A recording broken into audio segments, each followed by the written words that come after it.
नमस्कार दोस्तों, आज मैं आप लोगों के सामने लेकर आया हूँ रीजनिंग से संबंधित टॉप 5 प्रश्न पार्ट 25। और मैं वही प्रश्न लेकर आता हूँ जो बार बार परीक्षा में रिपीट होते हैं। तो चलेंगे और एक एक करके सभी प्रश्न का उत्तर हम जानने की कोशिश करेंगे। और अगर आप लोगों को एक भी प्रश्न का उत्तर पता हो तो आप लोग मुझे कमेंट बॉक्स में कमेंट करके ज़रूर बताएं। तो चलेंगे और देखेंगे। तो प्रश्न नंबर 1 ये रहा आप लोगों के सामने। निम्नलिखित में से उसे चुनिए जो अन्य 3 विकल्पों से भिन्न हो। इसमें क्या है कि 3 तो एक जैसा होगा लेकिन चौथा अलग होगा और वही हमारा आंसर हो जाएगा। तो चलेंगे और इस प्रश्न का उत्तर हम जानने की कोशिश करेंगे।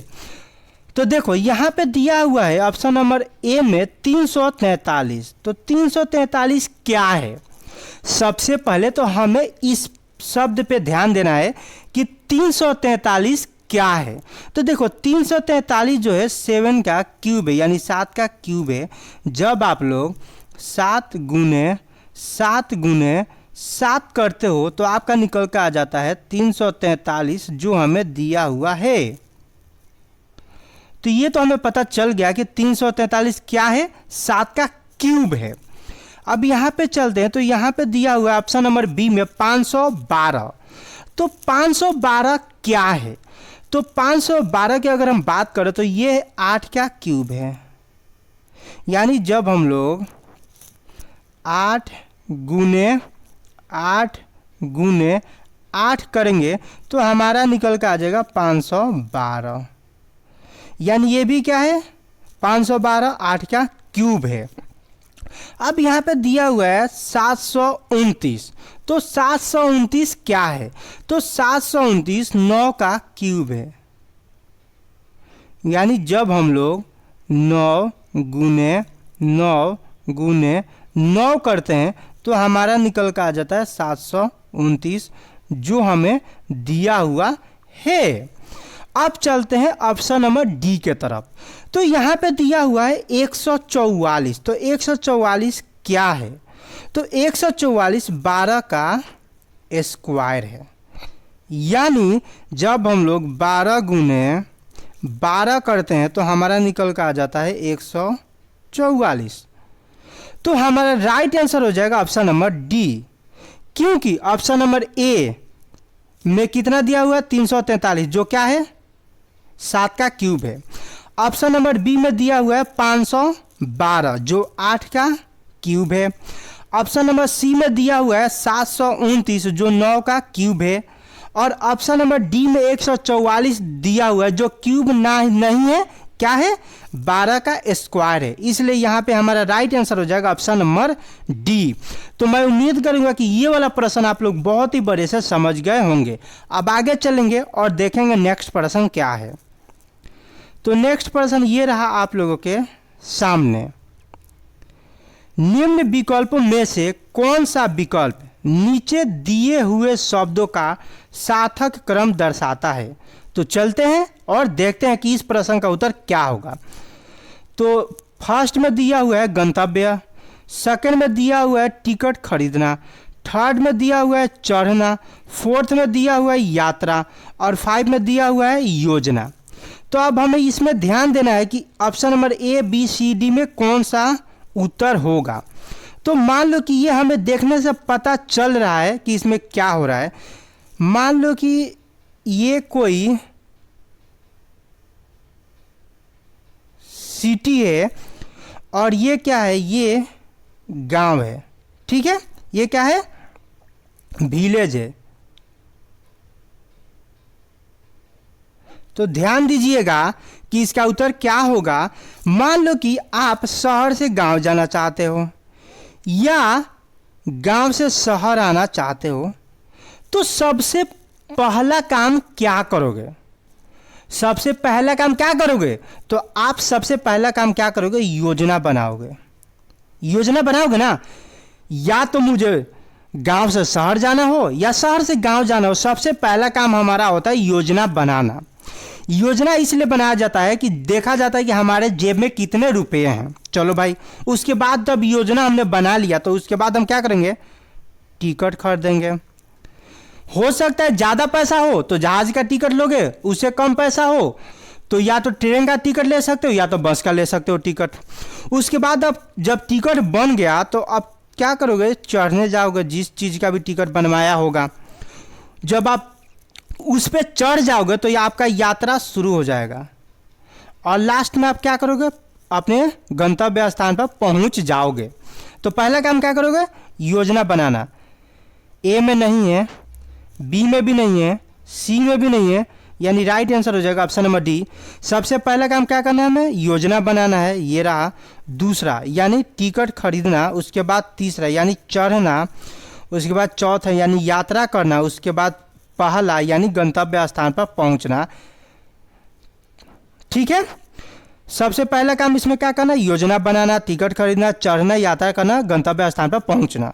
तो मैं उम्मीद करूंगा कि इस प्रश्न को भी आप लोग बहुत ही बड़े से समझ गए होंगे। अब आगे चलेंगे और देखेंगे नेक्स्ट प्रश्न क्या है।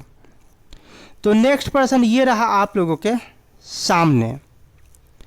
निम्न विकल्पों में से कौन सा विकल्प नीचे दिए हुए शब्दों का सार्थक क्रम दर्शाता है। जैसे पहला दिया हुआ है निदान, दूसरा दिया हुआ है चिकित्सक, तीसरा दिया हुआ है बीमार, चौथा दिया हुआ है इलाज और पांचवा दिया हुआ है स्वास्थ्य लाभ। तो चलते हैं देखते हैं कि इस प्रश्न का उत्तर क्या होगा। मान लो कि ये आपका घर है, मान लो कि ये आपका क्या है, हाउस है। चलो भाई, और ये क्या है, ये हॉस्पिटल है। चलो मान लो कि आप इस घर में अकेला रहते हो, आप इस घर में अकेला रहते हो। कुछ दिन के बाद आप बीमार पड़ जाते हो, कुछ दिन के बाद आप बीमार पड़ जाते हो, यानी पहला काम क्या हो जाएगा, आप बीमार पड़ गए। उसके बाद आप हॉस्पिटल में चिकित्सक के पास गए, यानी दूसरा काम चिकित्सक के पास गए। तीसरा काम क्या होगा कि उसके बाद निदान, यानी आप उसे अपना बीमारी बताए कि मुझे सर्दी हुआ है, खांसी हुआ है या बुखार हुआ है, जो भी हुआ होगा आप क्या किए, डॉक्टर से बताए। उसके बाद चौथा काम क्या हुआ कि डॉक्टर आपका निदान सुनकर आपका इलाज शुरू कर दिया। और पांचवा काम ये हुआ कि आप स्वस्थ लाभ होकर आप अपने घर पे वापस आ गए। तो सबसे पहला काम क्या हुआ, बीमार, यानी तीसरा इसमें नहीं है, पहले स्थान पर इसमें है, यानी हमारा सी भी नहीं होगा, डी भी नहीं होगा। यानी सबसे पहले क्या हुआ कि आप बीमार पड़े, उसके बाद आप चिकित्सक के पास गए, उसके बाद आप निदान, उसे अपनी बीमारी बताए, उसके बाद इलाज आपका शुरू हो गया और लास्ट में आप अपने घर पे वापस आ गए ठीक होने के बाद। तो मैं उम्मीद करूंगा कि इस प्रश्न को भी आप लोग बहुत ही बढ़िया से समझ गए होंगे। ठीक है, अब आगे चलेंगे और देखेंगे नेक्स्ट प्रश्न क्या है। तो नेक्स्ट प्रश्न ये रहा आप लोगों के सामने। निम्नलिखित शब्दों को शब्दकोश में दिए गए क्रम के अनुसार लिखिए। चलते हैं देखते हैं भाई कि इस प्रश्न का उत्तर क्या होगा। तो देखो, इस प्रश्न के उत्तर जानने के पहले आप लोगों को ABCD पता होना चाहिए कि ABCD में पहले स्थान पर कौन आता है, दूसरे स्थान पर कौन आता है, Z तक। तो चलते हैं देखते हैं। तो यहाँ पे है JENUINE, दूसरे में है JENESIS, तीसरे में है JENDER जेंडर, चौथे में है जेंटल GENTLE, पांचवें में है GENERAL जनरल। अब देखो यहाँ पे आप लोग ध्यान देना कि इसमें भी क्या है, JEN है, इसको काट दो, इसमें भी JEN है तो इसको भी काट दो, क्योंकि ये तीनों एक जैसा है, ये भी तीनों एक जैसा है, इसमें भी तीनों एक जैसा है, यानी सभी में क्या है कि तीन तीन शब्द एक जैसा है। तो इसको क्या करना है कि आप लोगों को काट लेना है। अब देखो यहाँ पे आप देखोगे तो U है, यहाँ पे E है, यहाँ पे D है, यहाँ पे T है, यहाँ पे E है। तो इसमें अब आप लोगों को ध्यान देना कि ABCD के क्रम में सबसे पहले क्या आता है। तो सबसे पहले D आता है, यानी यही हमारा 1 नंबर पे हो जाएगा। तो यानी तीसरा फर्स्ट, यानी ए में नहीं है, बी में भी नहीं है, हमारा राइट आंसर हो जाएगा ऑप्शन नंबर सी। और डी में तो दिया ही नहीं है। अब चलो, अब देखो ये तो यहाँ भी ई है, यहाँ भी ई है, तो अब इसमें कौन सा होगा पहले, तो ये भी ई को काट दो, इस ई को भी काट दो। अब देखो एस और आर में देखना है कि पहले एस आता है या पहले आर आता है। तो आप देखोगे तो पहले आर आता है, यानी यही हो जाएगा हमारा 2 नंबर और ये हो जाएगा हमारा 3 नंबर। अब चलते हैं कि यहाँ पे टी है, यहाँ पे यू है, तो पहले क्या आता है, टी आता है या यू आता है, तो पहले टी आता है, तो ये हमारा हो जाएगा 4 नंबर पे और ये हमारा हो जाएगा 5 नंबर पे। अब यहाँ पे ध्यान दोगे कि तीसरा हो जाएगा पहले जो यहाँ पे है, पांचवा हो जाएगा दूसरा नंबर पे ये रहा, दूसरा हो जाएगा तीसरे स्थान पर ये रहा, चौथा हो जाएगा चौथे स्थान पर ये रहा और पहला हो जाएगा 5वां स्थान पे और हमारा राइट आंसर हो जाएगा ऑप्शन नंबर सी। तो मैं उम्मीद करूंगा कि इस प्रश्न को भी आप लोग बहुत ही बढ़िया से समझ गए होंगे। अब आगे चलेंगे और देखेंगे नेक्स्ट प्रश्न क्या है और आज का लास्ट प्रश्न।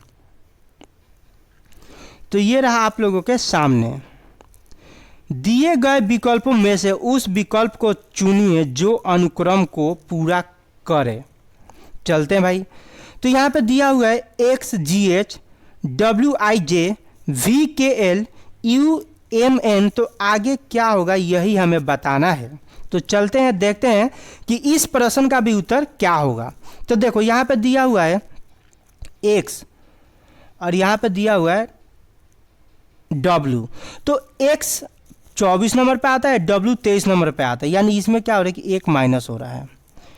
W और V, यानी W आता है हमारा 23 नंबर पे, V आता है हमारा 22 नंबर पे, यानी इसमें भी माइनस 1 हो रहा है। अब यहाँ पे V है, यहाँ पे U है, तो V हमारा आता है 22 नंबर पे, U हमारा आता है 21 नंबर पे, यानी इसमें भी माइनस हो रहा है 1, तो आगे भी -1 ही होगा ना। तो U हमारा आता है 21 नंबर पे, तो 20 नंबर पे क्या आता है, तो 20 नंबर पे आता है T, तो T कहाँ है देख लेना, A में भी नहीं है, B में भी नहीं है, यानी राइट आंसर हो जाएगा ऑप्शन नंबर C, और इसमें तो दिया ही नहीं है। अब चलते हैं चेक कर लेते हैं क्या राइट आंसर C होगा या कोई और ऑप्शन होगा। तो चलते हैं यहाँ पे देखते हैं G और I, तो G कितने नंबर पे आता है, 7 नंबर पे, I हमारा आता है 9 नंबर पे, यानी इसमें क्या हो रहा है कि +2 हो रहा है। अब I और K, तो I हमारा आता है 9 नंबर पे, K हमारा आता है, I हमारा आता है 9 नंबर पे और K हमारा आता है 11 नंबर पे, तो क्या हो रहा है कि इसमें भी +2 हो रहा है। अब K हमारा आता है 11 नंबर पे और M हमारा आता है 13 नंबर पे, तो इसमें भी क्या हो रहा है +2 हो रहा है। अब आगे चलेंगे तो आगे भी +2 ही होगा। तो M हमारा आता है 13 नंबर पे, उसमें 2 प्लस कर लोगे तो आ जाएगा 15, तो 15 नंबर पे क्या आता है, O आता है, तो TO, यानी ठीक है। अब आगे चलते हैं, तो यहाँ पे दिया हुआ है HJ, तो H हमारा आता है 8 नंबर पे, J हमारा आता है 10 नंबर पे, यानी इसमें क्या हो रहा है +2 हो रहा है। J और L, तो J हमारा आता है 10 नंबर पे, L हमारा आता है 12 नंबर पे, यानी इसमें भी +2 हो रहा है। L और N, तो L हमारा आता है 12 नंबर पे, N हमारा आता है 14 नंबर पे, यानी इसमें भी +2 हो रहा है, तो आगे भी +2 ही होगा ना। तो N हमारा आता है 14 नंबर पे, तो 14 में 2 जोड़ोगे तो आ जाएगा 16, तो 16 नंबर पे क्या आता है, तो 16 नंबर पे हमारा आता है P, तो TOP यानी राइट आंसर हो जाएगा ऑप्शन नंबर C। तो मैं उम्मीद करूंगा कि इस प्रश्न को भी आप लोग बहुत ही बढ़िया से समझ गए होंगे। तो आज का क्लास यहीं तक था, क्योंकि मैं डेली 5 प्रश्न ही लेकर आता हूं, क्योंकि मैं नहीं चाहता वीडियो बड़ी हो, मैं चाहता हूं वीडियो छोटी हो लेकिन धमाल बड़ी हो, प्रश्न वही पर हो जो परीक्षाओं में बार बार पूछे जाते हैं। तो आज का क्लास यहीं तक था। अगर ये वीडियो आप लोगों को पसंद आया हो तो वीडियो को लाइक करें, अपने दोस्तों के साथ शेयर करें और चैनल को सब्सक्राइब करें। बाय दोस्तों, बाय बनाइए दोस्तों।